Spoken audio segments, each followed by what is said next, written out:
at the center, as they are sun worshippers. Heliocentrism is simply modern day sun worship masquerading as a science. So their goal from the beginning was to put the sun at the center. So how do you do this? Well, the first thing you have to do is you have to make the sun much larger than the earth. For the earth to orbit the sun's going to have to be much larger than the earth. So they made the sun over 1 million times larger than the earth. But when I stand on earth and I look at the sun, it looks no bigger than a quarter. So if the sun is over 1 million times larger than the earth, how come I observe it no bigger than a quarter? So how do you explain this? Oh, well, that's because the sun is really far away. So since we had to make the sun really big to place the sun at the center, now we have to make the sun really far away. So let's make the sun 93 million miles away. But now we've dug ourselves into a deep hole, because now we've made the diameter of the Earth's orbit around the sun roughly 186 million miles wide. And Polaris never moves.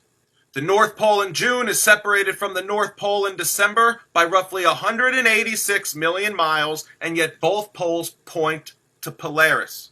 So how do we account for this?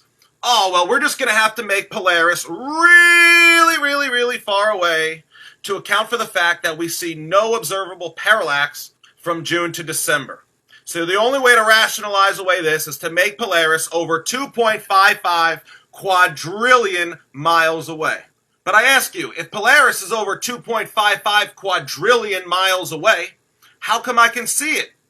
Oh, well, that's because Polaris is really, really, really freaking big. Polaris is 46 times the size of the sun, and the sun is over 1 million times the size of the Earth.